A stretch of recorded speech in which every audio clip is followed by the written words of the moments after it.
So guys, today we're gonna learn CISSP certification program. CISSP certification training program, we're gonna learn it. This CISSP designation is globally recognized vendor natural standard attesting to an IT security professional technical skills and hands-on experience implementing and managing a security program. CISSP certification is highly sought after by IT professionals, so you have to learn, get complete understanding of CISSP certification program, become a master of different information security domain, understanding of access management, get industry recognizing expertise of CISSP. So number one, get complete understanding of CISSP certification program. Understanding of CISSP depending on learning how security and risk management work. Also learn asset security and communication plus network security and identity plus access management and security assessment while testing it. Also security operation and software development security, that what CISSP is. So after successfully completing this course, the student shall be able to completely learn and understand the 8 domains of CISSP.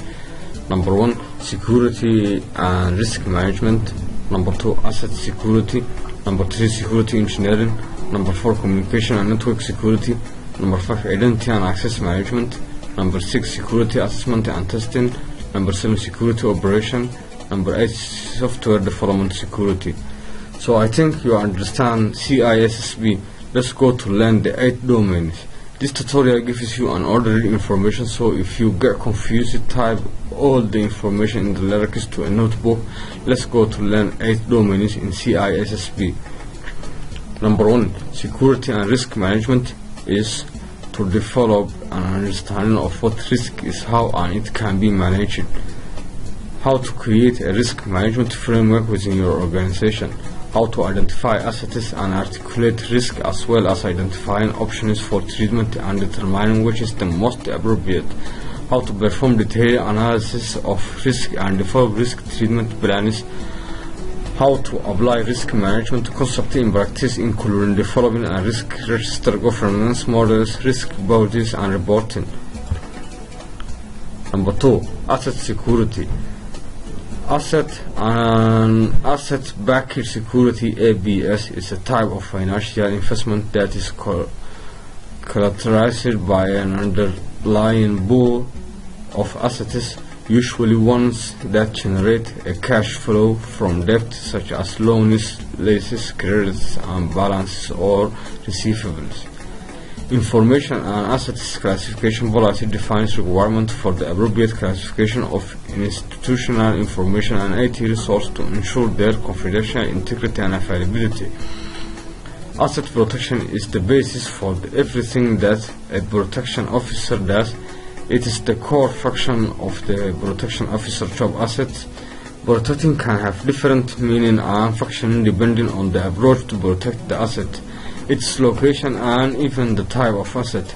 The data lifecycle refers to the different strategy a unit of data undergoes, from initial collection to when it's no longer considered useful and deleted. It is a continuous policy-based process where each phase informs the next. So here is the picture of a lifecycle. Data protection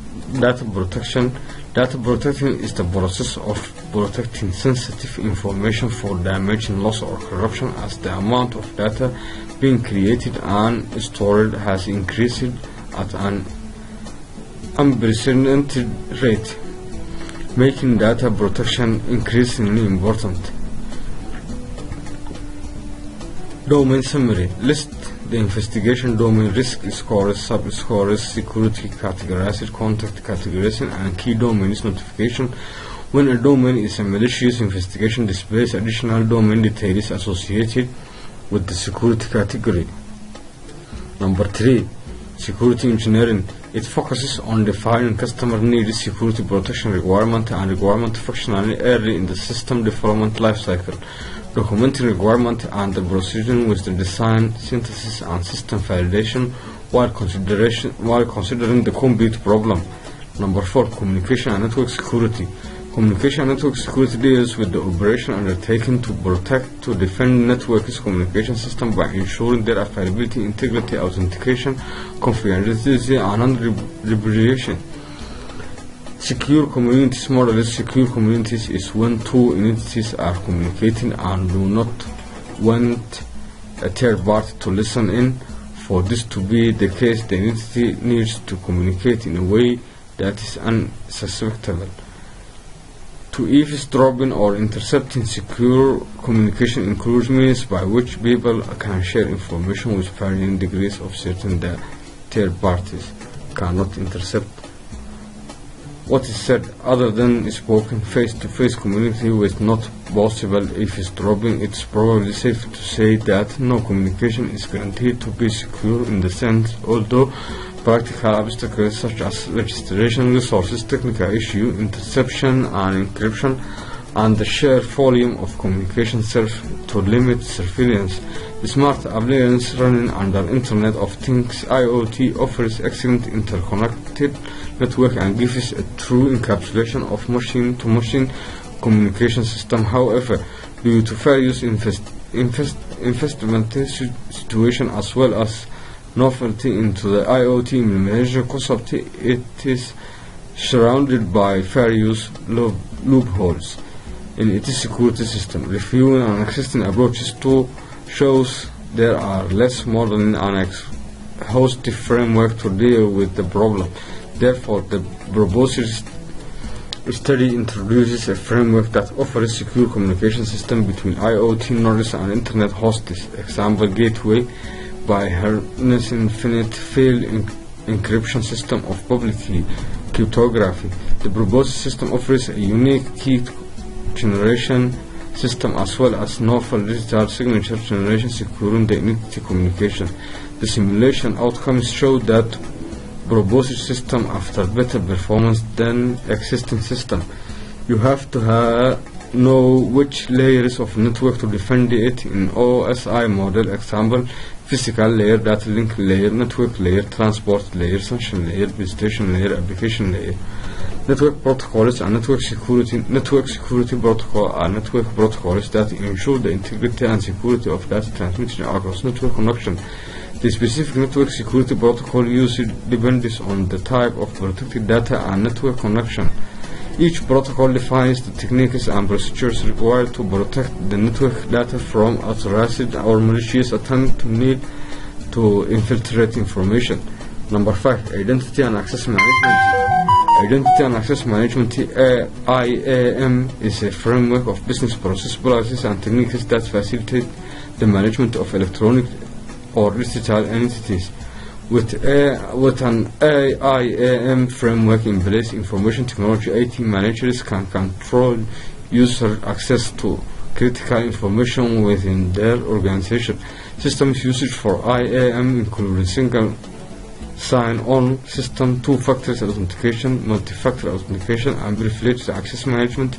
These technologies also provide the ability to securely store identity and profile data as well as data governance function to ensure that only data is necessary and relevant is shared. IAM system can be deployed on premises, provided by a third-party vendor through a cloud-based subscription model or deployed in a hybrid model. Number 6, security assessment and testing. CISSP domain 6, security assessment and testing. Below are the subdomains and objectives of the 6th domain of the CISSP certificate exam. Design and validate assessment test and audit strategy. Internal, external, third party. Conduct security control testing, vulnerability assessment, penetration testing, log reviews, synthetic transaction, code review and testing, misuse case testing, test coverage analysis, interface testing, breach attack simulation, compliance check. Number 2, check security process data. Example, technical and administrative, account management review, approval, key performance and risk indicators, backup, verification data, training and awareness. disaster recovery (DR), and business continuity (BC), analysis technique, output and generate report, remediation, exception handling, ethical disclosure, conduct or facilitate security audit, internal, external, third party auditing. Every organization is different, and even the best audit strategy that they use need to be updated as time goes on. As such, organization audit strategy should fit the particular organization and should be tested and assessed on a regular basis to make sure they are up to date. There are three types of audit strategy: internal, external, and third party. Internal audits should be closely aligned to the organization. The external strategy needed to ensure procedural compliance are being followed with a regular check and complement. Third-party strategy is an objective, neutral approach that refuses the authorized strategy for auditing the organization environment. Methods of testing can be also ensure that both internal and external audits are following defined policies and procedures. Number 7, security domains. Security operations. Security operation, or SecOps, is a term used to describe the collaboration between security and operation teams within an organization. IT operation has continued to expand over the years, branching out into individual specialties that tends to create solid activities.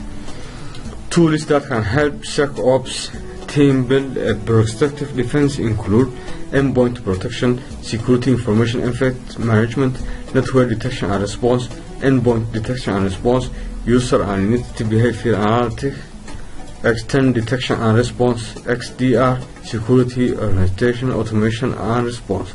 The benefits of security operator. The goal of SecOps is to improve an organization's security, positive identity security issues, and detect vulnerability and facilitate a unified approach to security across individual departments. This approach helps with the cross-team collaboration to complete tasks more efficiently and eliminate duplication of effort. Immediate SecOps model can help identify threats earlier, reduce risk of breaches, increase incident response time, and as a result help maintain business continuity and reputation. Take a look on how Palo Alto Networks' own security operation team works to automate their SOC. 8. Software development security. Software development security. Security as a part of software development process is an ongoing process involving people and practice and ensure application confidentiality, integrity, and availability. Secure software is the result of secure awareness software development process where security is built in and that software is developed with security in mind. Security is most effective if planned and managed throughout every stage of the software development lifecycle, especially in critical applications or those that process sensitive information. The solution to software development security is more than just the technology. Software development challenges. As technology advances, application environments become more complex and application development security becomes more challenging. Application system and network considerably under various security attacks such as malicious code or denial of service. Some of the challenges from the application development security point of view include viruses, trojans, horses, logic bombs, worms, agents, and abilities. Application can contain security vulnerability that may be introduced by software engineering either intentionally or carelessly. Software environment and hardware controls are required through they cannot prevent problem created from poor programming practice. Using limit and sequence check to validate users' input will improve the quality of data. Even though programs may follow the best practice, an application can still fail due to unpredictable conditions and therefore should handle unexpected failure successfully by first logging all the information it can capture in preparation for auditing. As the security increases, so does the relevant cost and administrative overhead. Applications are typically developed using high-level programming language, which in terms can have security implication.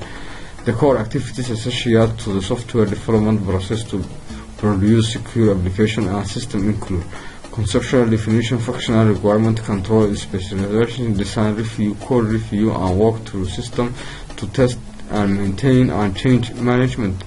Build secure software is not only the responsibility of a software engineer, but also responsibility of stakeholders, which include management, project manager, business analytic, quality assurance managers, technical architects, security specialists, application owners, and developers. Best principles. There are a number of basic guidelines, principles of software security, stakeholder knowledge of these and how they may be implemented in software.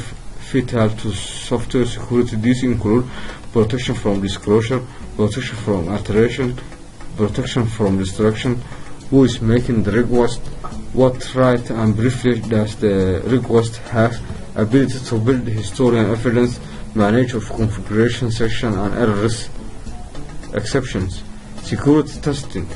Common attributes of security testing include authentication, confidentiality, availability, integrity, non-reputation, and resilience. Security testing is essential to ensure that the system prevents authorized users to access its resources and data.